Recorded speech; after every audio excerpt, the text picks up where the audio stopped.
Namaste, everyone. Michelle Granberg here. Welcome to another episode of Positive Energy, spotlighting empathy and compassion for both humans and animals. On this show, we're featuring exotic animals and the people who save them.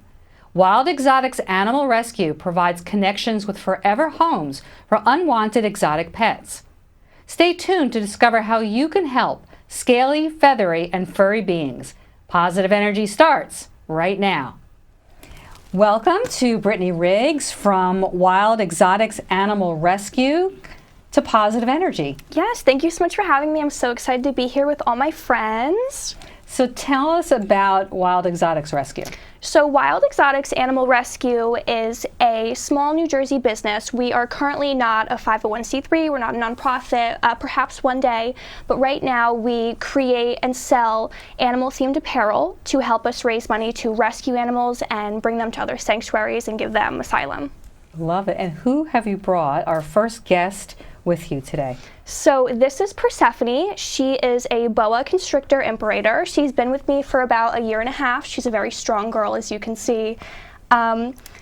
We got her from a very unfortunate situation where the parents moved away and left her at home with the children who were way too scared to take care of her, even though she's a pretty sweet snake most of the time. And they didn't feed her, so she was way too skinny and she was living in squalor, unfortunately. So you rescued her. Yeah, and she's doing well now. Yeah, so while she is sweet 95% of the time, another 5% she does have behavioral issues from being so neglected. And we do work with her, and we have an exotic vet specialist that also works with her on that too. So what do you want to tell people about boa constrictors? Because I know people might be afraid of boa constrictors. Yeah. You know, what are some of the misconceptions about them, or what do you want people to know about them? Well, when you see boa constrictors in pet stores, they are usually these itty-bitty 5-inch babies. And most people don't realize they get very big. Like Persephone is not done growing by any means. She will get much bigger. And when they get to this size, even a little bit smaller, people look to rehome them. So I would like people to know that they don't stay small and cute. Every animal grows up. Yeah. So would you maybe not recommend people have them as pets, or does it depend? I think if somebody wants a bigger snake like this as a pet, they should look to rescue, because there is always a larger snake like this up for rescue somewhere for that reason. And to do your research, definitely do your research. And where were they native to originally, do you know? Not this country, I imagine. No, not this country. They are more tropical snakes. So what is a tip for caring for a snake in general that you'd like to offer? Check your husbandry. Husbandry is the way that you take care of an animal in regards to reptiles, more so the way that you take care of an animal. And most people will slap them in a teeny tiny glass tank with a red light and no humidity and no heat, and that's just not okay. So definitely work on your husbandry. So is she staying with you as a forever home, or is she up for adoption? No, she will be with me as a forever home, just because the 5% of the time that she does have behavioral issues, it's just safest that she's with someone that understands.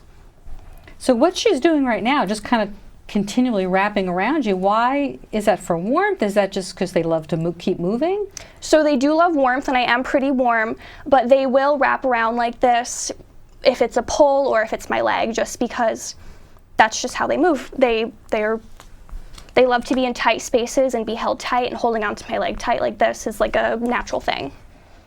So have you always loved snakes? I mean, what do you love about snakes? I love you want other people to fall in love with snakes. Yeah, I love that I love them, because many people don't love them, and many people are very scared of them for no reason other than they think that they're some slimy, wet creatures as depicted in movies, when in reality that's not the case. So I just love to love them. You are beautiful. And so we're going to stop and bring on another guest. Yes, yeah, absolutely. So cool. Okay, so now we have Thomas the king snake with us. So Brittany, tell us Thomas's story. So Thomas the king snake comes from a very sad situation. As you can see, he does have some issues with his mobility, with keeping his head up, holding his body weight, and he's also covered in very deep, dark black burns. And we're not exactly sure how old he is. We're not sure why he was so severely neglected and abused. But we've been working with him for, I want to say, about 2 months now to help him gain some weight. And we're trying to see if his mobility issues are from the deep burns possibly affecting his spine and causing neurological issues, or him just being so severely malnourished that he has no muscle, and that's why he can't hold himself up. But he's a very sad case and a very sweet boy. So we're giving him a lot of TLC 24/7, and we love him. He's great. Yeah, it's sad that that happened, of course, and we want people to know that all animals feel pain, right? Absolutely. I mean, do snakes feel pain differently? Yes. No, not differently, but they do feel pain. But like all other animals? Yeah. And how do they react when they're in pain? Like if a snake is in pain, how would we know? They would normally, like, very fast, like, thrash away. Like, if I were to take a needle and give him an injection, he would try to thrash away. So and they feel pain. Would we find king snakes in New Jersey or not really? No, not really. So what's your hope for Thomas? And is he going to be with you forever? Yeah. Or is he going to be adopted by a family? No, won't be adopted out. He will be with me forever because he is such a severe neglect case, and he will need very, very hard one-on-one care for a very long time. So he won't be adopted out, and he'll stay with me for the remainder of his life. And I'm hoping he will gain weight and get some mobility back. And we're just going to keep reevaluating every couple months. So do snakes like to be with other snakes, or does it depend if they have to be a bonded pair like with some other animals? Most species of snakes are solitary animals. King snakes even more so, because if you put them with another snake, they will eat that other snake. King snakes are notorious for trying to eat themselves and others. What do you feed him, though?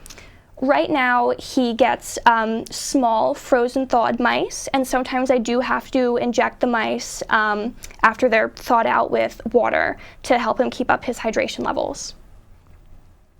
So do you get a lot of people reaching out to you with this stories similar to Thomas's stories, where there's abuse or neglect or... He's my first one that has had such a heavy neglect story, but we do get stories of people being like, my snake hasn't eaten in 6 months. I'm so scared to go near them. Or my cousin has this snake that they want to get rid of, and if they can't get rid of them, they're going to euthanize them. So every so often we do get bad cases like this. Do you get a lot of phone calls in general for surrenders or people reporting others for rescuing? Because we are so new, our amount of phone calls isn't so high, but I'm anticipating that as our name gets out there, we will get way more calls, especially because not many places do exotics and not many places do snakes. I think people really need to know that you exist, that there's an option. Otherwise, you're right, people will just put them outside the door sometimes. And that happens. That totally happens. And they won't survive in the wild. Exactly. Yeah. Because this isn't the correct climate. This isn't what they would be used to if they did live in their proper habitat. So putting an animal outside is a death sentence, unfortunately. Absolutely. We want people to know that. So Thomas, thank you. You're very handsome, and we wish you the very best in life. You're in the right hands and in the right place. So thanks for bringing him on. So we're going to stop, and we're going to bring on our next guest. Yes. Yay. All right. Now, Positive Energy is welcoming Jupiter the corn snake. Look at the color. Red eyes? Like...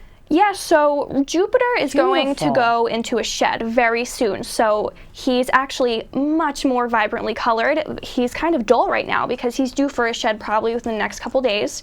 His eyes are an orangey red. He's really great. I love him. He came to me with Thomas the corn snake that came in at the same time. And originally over the phone, the person that was surrendering them told me that he was giving away 2 king snakes that need to be rehomed. So I'm expecting 2 king snakes. And Jupiter's a corn snake.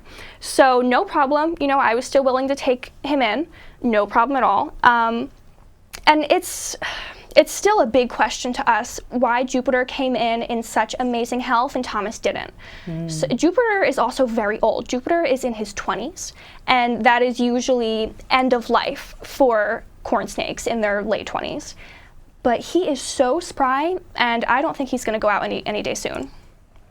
I love that. How can you tell how old a snake is if you don't know? Is there any way? If you don't know, it's more so of like you got to look at how long they are, maybe see how much they weigh, like a guessing game, but no, there's really no way to know. And why do snakes shed their skin? So they can grow a little bit longer. Every time a snake sheds their skin, they gain a little bit more weight, they grow wider, and they grow longer. So most of the time people get snakes in pet stores, and they still have snakes in pet stores. I guess they come from breeders, but what's your thoughts on snakes that come from pet stores? My thoughts on snakes that come from pet stores is not too favorable, because anyone can go into PetSmart or Petco and buy a snake and take it home and put it in a 5-gallon glass terrarium for their whole lives and not feed them, not give them the correct husbandry. So anyone can buy any animal from a pet store and just neglect them. And pet stores don't always all the time give the correct caretaking information, which then turns into neglect situations, which is where rescues like I come in. So I'm not too favorable on selling snakes in pet stores. Yeah, you want to sort of break that cycle. Yes. Right? So as someone who rescues, what's your sort of process when someone does want to adopt, wants to home an animal? Like rehome it to me or take it home with them? Take it home with them. So I actually don't do that yet. When it comes to me wanting to disperse animals, I usually give them off to sanctuaries and other rescues. Gotcha. Because I'm not that far yet where I want to adopt out animals. So they either seek asylum with me or they transport to another sanctuary. So your primary role is fostering, caring, educating, yes, connecting to the sanctuaries. So yeah, so I can see how beautiful he really is. And what do you want people to know about snakes like this? To do your research. Any snake that you get, every single snake is going to have different needs. Different size enclosures, different types of humidity, like different levels of humidity, different levels of heat. So no matter the snake, I just really urge everyone to do your research, and that's what I want everyone to know, is to do your research. And what types of enclosures do you have? So at your home where they live with you? I am a big fan of PVC enclosures because they do hold in the humidity and they come in all different sizes. So right now I've been on the lookout for more PVC enclosures so I can transport them from their front opening big glass terrariums to PVC enclosures because I think it's more attractive and I think it's better for them. Very, very nice. Love it. Well, thank you for bringing Jupiter onto the show. Thank you, Jupiter, for being here. Have a very happy life. All right, so now we have Popcorn the Gecko. Tell us about his story. Yeah, so Popcorn is a leopard gecko who's been with me for about 9 months. I've been working with another sanctuary to rehabilitate him. He's been doing really well so far. Unfortunately, how we got him was his owner had passed away and the landlord had found Popcorn the Gecko in the house a couple weeks after the owner passed away. So he was surrendered to another sanctuary, and that sanctuary asked me to be his caretaker, and I was like, of course I will, no problem. So he's gained a lot of weight. He's gone through a couple nice sheds. He is missing a couple digits on his toes, but it doesn't seem to faze him. He's a really happy guy. He loves worms. Loves worms so much. That's his happy food. I was going to ask you, what does he eat? So live worms? Yes.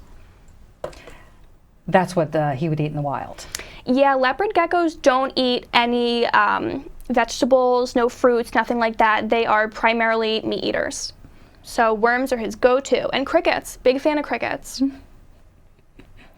The crickets and the worms would love to hear that. But anyway, does he drink a lot? Does he? A moderate amount. They're not really big drinkers. Do they swim, geckos? He doesn't like swimming. He does spend a lot of his time in his hide. He has 3 hides. He has a hot hide, a cool hide, and a moist hide. So he mostly goes back and forth between his moist hide and his warm hide. When you say a hide, you mean like in their enclosure? Yeah. Places to hide? Correct. Yeah. In his enclosure, he has different little caves that he can go in, like houses, caves. So does he spend most of his time hiding? Does he crawl a lot, or does he sleep a lot? He spends most of his time hiding. I will catch him sometimes climbing to like the highest point in his enclosure, and I'm like, whoa, Popcorn, like that's That's out of the ordinary. So he does get a little rowdy sometimes. I don't know how old he is, but he's pretty spry. How does he respond to you? He's normally pretty okay. If I have a worm, he's definitely okay. If I'm just, holding him like I am now and talking to you, it can be a hit or miss. He might be like, hey, please leave me alone. Or he's like, yeah, I'll just hang out with you. So do geckos make any sound? Do they have a sound that they make or not really? They can. Some of them will make a high-pitched squeal. He doesn't for some reason, but other geckos do, definitely. He's not very vocal. So in terms of rescuing and surrendering, I understand that sometimes people will just post like on Craigslist that they have an animal they're just wanting to sort of get rid of or sell. Do you encounter that quite a lot? And do you look there for rescuing? So mostly I see a lot of, I'm giving away this animal for free on Facebook. And I'm always the first one to jump in and be like, hey, let me take that animal. I run Wild Exotics Animal Rescue. They will be really fine with me. They'll receive lots of love. And I do that because when people give animals away for free, anyone can take them, and they end up most of the time in not such great situations because when people don't have to pay, they will just take. Yeah. So why do you think that happens so much? I mean, do you think there are people who are just sort of breeding them and selling them, or it's just not good for them? So that is definitely a thing that I see, people breeding them and selling them and having too many and just wanting to give them away. But most of the time it is owners who are like, I bought this animal, I don't want to take care of them anymore, I don't know anything about the animal, take it for free. And it's unfortunate how much I see that online. Yeah. So if someone is really interested or into geckos, what would you say to them? What would you recommend would be the first thing they need to know? For leopard geckos, I would say don't house them together. For many reptiles, don't house them together. In the same enclosure? Correct. Why? Depending on the reptile, they can fight very much. He's a little bit of a biter sometimes, so I don't doubt that he would try and run after another gecko and bite them. A lot of the times they find it to be like competition for food because they don't know they're in captivity. They have no idea. All right, Popcorn, I don't know, you look like a little dinosaur and you're handsome and we wish you the best. Thanks for coming on Positive Energy. And we have another guest. Okay, so now we have Chili the Chinchilla with us. So what is Chili's backstory? So Chili was being surrendered to passerbys in a parking lot of an animal sanctuary that I worked at a couple years ago. And that was happening because the sanctuary at the time wasn't taking chinchillas. And they were like, oh, I'm so sorry. Perhaps you can surrender them somewhere else. We don't take in small exotics like that. So after passerbys refused to take the chinchilla from this man, the sanctuary was like, you know what, just give him to us. We will do our best to find him a home. And I immediately took him. So are chinchillas related to other animals? Are they related to guinea pigs or gerbils? Or they're just sort of their own breed? Yeah, they're sort of their own breed. These are domesticated chinchillas. Wild chinchillas do exist in the Andes Mountains. They're the closest relative to a chinchilla just because these guys are the domesticated kind. And sadly, they're still used for coats, aren't they? Very sadly. I think that they're still bred on farms. Oh, yeah. Fur farms. Yeah, fur farms are a big thing with chinchillas. And I would like to think that if the people that bred and unfortunately killed them for their fur knew that these were individuals that had very different personalities and they're very, very intelligent and sweet for the most part, I would hope that they would not want to do this anymore, kill them for coats. So what is his care like? Is he easy to care for, not easy to care for? What do you need to be careful of when caring for a chinchilla? So when caring for a chinchilla, I would recommend watching their weight. If they gain too much weight, they can begin to develop foot sores, so daily exercise is very important. Chinchillas also cannot get wet. They bathe in lava ash. It's just a type of dust, and it goes into their very, very dense, thick fur, and it absorbs all the oils and dirt that's in there, and that's how they bathe. So never get your chinchilla wet, and make sure they get a lot of exercise. So what do they eat? So I feed them a majority of straw, like Timothy straw, and they eat oxbow pellets. They eat I don't want to say vegetables because vegetables are not healthy for them, but it's like a vegetable oat type of pellet. Ah, okay. So do they poop a lot? Very much. Very important question. Yes. They poop a lot. They- like rabbits? Equal to rabbits? I know rabbits poop. Maybe a little more than rabbits. It's a lot. So It's a competition. Yeah. Yeah, definitely. They can control when they urinate. They can be litter box trained, but when it comes to their stool, they can't control it, and it comes out anytime, anywhere. And it's a lot. So if you have a chinchilla, you're going to be vacuuming every single day. Got it. So pay attention. That's right. Yeah. You must be able to be okay with fur flying. Yes. Yes. Are they very? Is he very affectionate? Are chinchillas, when they're domesticated, affectionate and like to be held, or does it depend? Most of the time, I would say no, they're not that affectionate. But they do like to be pet, and when you pet them, they will sit there and be like, "Oh yeah, this is nice," and they won't move. How long do they live? They can live until their late 20s. So this guy's about 4, so I'm expecting to live a very long time with him by my side. Aww. So what, through his eyes, what do you think life is like through Chili's eyes? I think life is like a lot of taking naps, chewing a lot of wood, and eating lots of good snacks, healthy good snacks. Does he like to eat all day long? Is that like his favorite If I gave him treats, activity? If I gave him treats, he would eat all day long, but to keep him healthy, it's like a once in a while thing. But they do have free access to their pellets. They always have hay, always. One really important thing to know about chinchillas is you should always have hay on hand for them, because if they don't grind down their molars will continue to grow and it will puncture their gums. Yipes. So are they very smart animals on the smart scale? I mean, they know their name. If I call them, they'll come running. Does he know you're... You have 2 others with you, Yes. right? Yeah, I have a total of 3 chinchillas. Adorbs. So, with your rescue, what other species of animals do you tend to rescue besides the folks you brought with you today? Do you take birds in? I have 1 bird. I might take in more. I might stop there. Just because birds are very messy animals. Yeah. And we give our bird so much love. She is so spoiled. But they're very messy. So I don't know if you can even tell me this, but are there any funny stories you have from living with these wonderful, amazing wild animals? I mean, is there anything that just sort of people would be like, that's just sort of only can happen to you when you live with wild animals? Yeah, okay. So I do keep the rodents and the snakes separated just for, prey predator purposes. And I keep Persephone, the very large boa constrictor, next to my bed. And she got out one day, didn't know where she was tearing apart my entire room. And because she is a girl, I found her in a big pile of shoes. So I feel like that's something that would only happen to me. That's kind of cool. So we want people to support you and to know that you exist. What do you need from the public? What would you like them to know about wild animal rescue, fostering, adopting, donating, and tell us a bit about your apparel.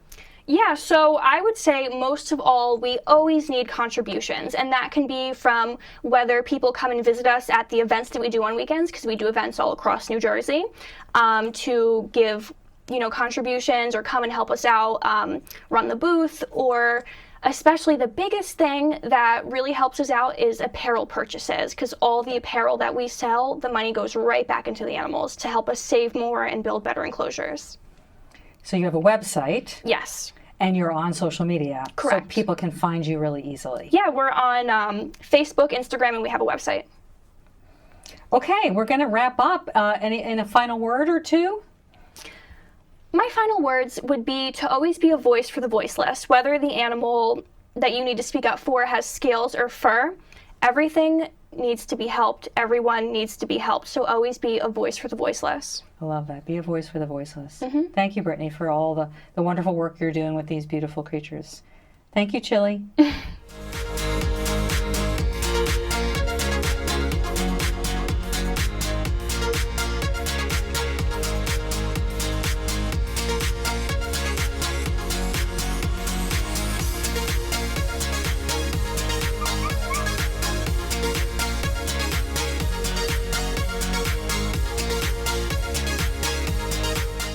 We're wrapping up another enlightening show. Animals of all species are here with us, not for us. They have a birthright to live the life they choose. Please see the world through their eyes and act only to help, not to harm. Thank you, Monday Morning Flowers, for the beautiful floral arrangement. Thank you for watching. Check out michellegranberg.com, go vegan, and join me next time on Positive Energy.